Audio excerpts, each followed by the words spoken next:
Buen día, el Señor les bendiga. Bueno, estamos aquí nuevamente en esta mañana de día viernes para compartir un pensamiento de la palabra del Señor y lo vamos a encontrar en el libro de los Hechos, capítulo 9. ¿Sí? La pregunta que tendríamos en esta mañana sería: ¿qué debemos esperar de parte del Señor en este tiempo? ¿Qué acciones deberíamos esperar de parte del Señor en estos días o cuando terminen estos días, cuando termine la cuarentena?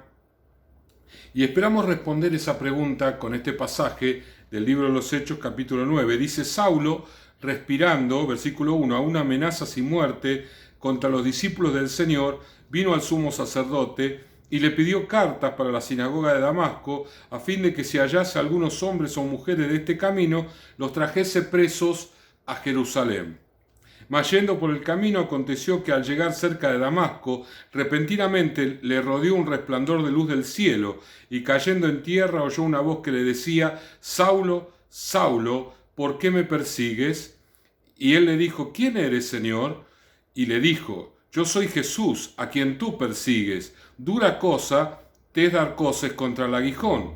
Él, temblando y temeroso, dijo: Señor, ¿qué quieres que yo haga? Y el Señor le dijo: Levántate y entra en la ciudad, y se te dirá lo que debes hacer. Y los hombres que iban con Saulo se pararon atónitos, oyendo a la verdad la voz, mas sin ver a nadie. Entonces Saulo se levantó de tierra y abriendo los ojos no veía a nadie. Así que llevándole por la mano le metieron en Damasco, donde estuvo 3 días sin ver, y no comió ni bebió.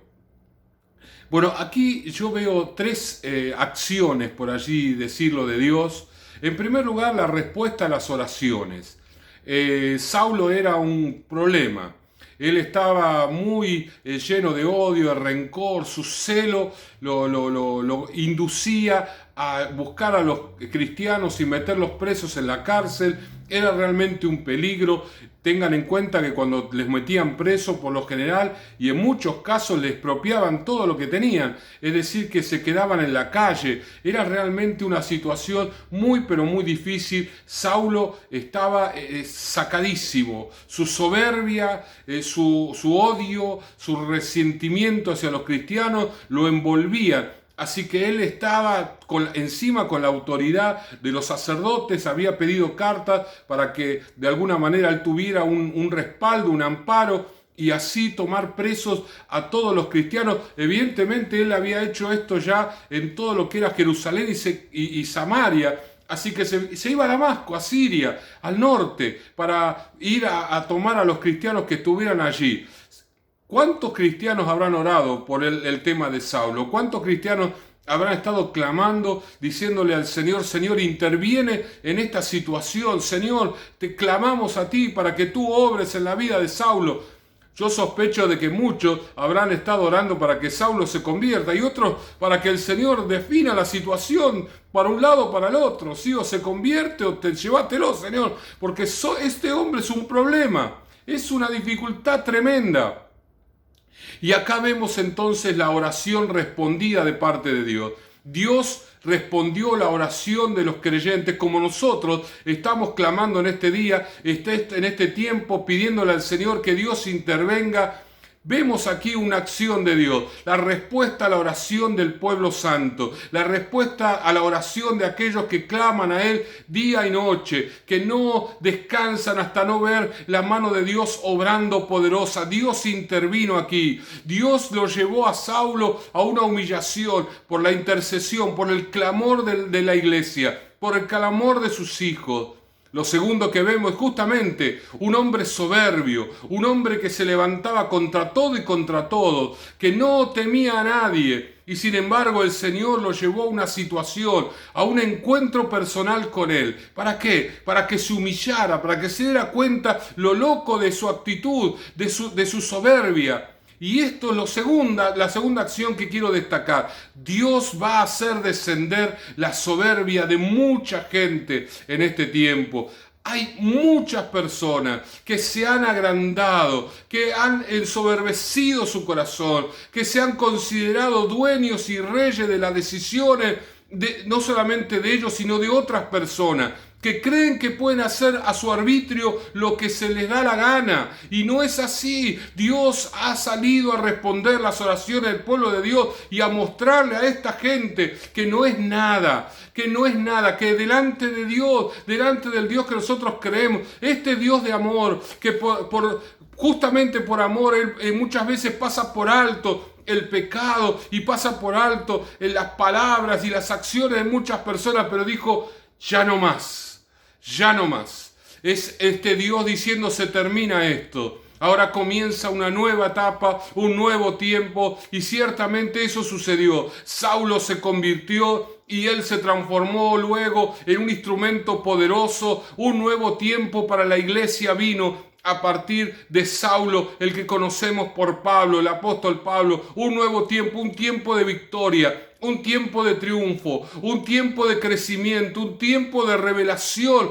El Señor, todo lo que tenemos en sus cartas, las cartas de Pablo, vinieron por revelación a Él. De modo que, mi hermano querido, el Señor inició un nuevo tiempo maravilloso a la iglesia, tirando abajo la soberbia de aquellos que se habían levantado, tirando abajo la soberbia de aquellos que creyeron o creen todavía aún al día de hoy que pueden hacer lo que quieren, cuando quieren y con quien quieren. El Señor les está diciendo, con el permitir esta pandemia, ya no más. Ya no más, yo les corto la autoridad. Hasta aquí llegaron, hasta aquí hablaron, hasta aquí hicieron, hasta aquí decidieron. El Señor va a cambiar esta situación, porque la tercera acción que tenemos que destacar en este pasaje es el accionar personal de Jesucristo. Fue Jesús el que se apareció a Saulo. No envió a ninguna persona. Luego el Señor levantaría a Ananías para que le predicara a Saulo y para que orara por él. Pero para quitarle la soberbia a Saulo, el que estuvo allí presente fue Jesús. Y Él se da a conocer. Porque cuando Él se manifiesta, le dice, Señor, ¿quién eres tú? Yo soy Jesús, a quien tú persigues. Yo soy Jesús, contra quien te has levantado. Yo soy Jesús, al que vos te estás oponiendo. Y hermano querido, esta gente, estas personas, que en los cargos que les corresponda, ya sea políticos, sean empresariales, cargos que tengan que ver con lo social, el Señor mismo va a intervenir. Él mismo se va a manifestar, Él mismo se va a presentar. Él mismo le va a mostrar que lo que están haciendo es una locura, porque Él es Dios, es Señor de los cielos y de la tierra. Vamos a escuchar el testimonio de personas a las cuales el Señor se le manifiesta en sueños, en que van a tener manifestaciones espirituales, donde Dios los va a humillar, donde Dios va a manifestarse y a mostrarle a ellos la locura de lo que están haciendo. Claro está, algunos de ellos, gloria a Dios, se van a convertir. Algunos de ellos van a ser instrumentos en las manos de Dios. Algunos de ellos van a ser cristianos, no muy comprometidos, que digamos, eso es lo que yo tengo en mi corazón. Pero otros sí. Un rebaño pequeñito va a ser muy tocado por el Señor, y esa gente se va a comprometer y van a ser como Saulo, como Pablo, gente de predicar el evangelio, gente de transformación. Pero de todas maneras, lo que va a suceder es que esta otra pandemia, que es la pandemia de la soberbia, va a caer, y la iglesia va a tener libertad para predicar la palabra. La iglesia va a tener un nuevo tiempo, una nueva oportunidad. Las puertas se van a abrir para que la palabra del Señor corra y sea glorificada, y el Señor levante una generación de hombres y mujeres dentro de la iglesia para actuar en ese nuevo tiempo, en ese tiempo kairos de Dios, en ese tiempo oportuno de Dios, en ese tiempo donde Él se quiere manifestar y de una manera poderosa y gloriosa. Mi hermano querido, espere grandes cosas de Dios después de esta pandemia. Espere que sus oraciones sean respondidas. Espere que la soberbia de los que se han levantado y que han impedido el obrar de Dios durante todo este tiempo termine. Hasta acá llegaron. Comienza un nuevo tiempo, un tiempo de apertura para la iglesia. Algunos de los cuales el Señor se presente llegarán a conocerlo al Señor. Justamente un sector de ese grupo se va a convertir y van a ser gente tremenda en las manos del Señor. Otros van a ser creyentes nominales nada más. Pero sobre todo lo que se va a levantar es la iglesia. la oportunidad que la iglesia va a tener. Esos muchachos, esas chicas, esos hombres que son parte de la iglesia, esas mujeres que son parte de la iglesia, se van a dar cuenta que va a haber una apertura para predicar la palabra de Dios y se van a envalentonar y se van a animar a hacerlo con más ahínco y van a salir a las calles y van a salir a las plazas nuevamente a predicar la palabra del Señor. Porque Dios ha permitido todo esto y Él está en control de todas las cosas. Así que nosotros tenemos que esperar cosas grandes de parte del Señor, cosas bien grandes de parte del Señor. Este pasaje del capítulo 9 del libro de los Hechos nos da un pantallazo simplemente de todo lo que Dios va a hacer. Pero recordemos que el Señor Jesús dijo: mayores cosas que estas haréis, porque yo voy al Padre. Y esa promesa la vamos a ver cumplida a partir de estos días. Mis hermanos, el Señor les bendiga. Vamos a orar. Señor y Padre, gracias te damos en esta mañana. Gracias, Señor, por todo lo que tú estás haciendo y lo que vas a hacer, Señor. Esperamos grandes cosas tuyas.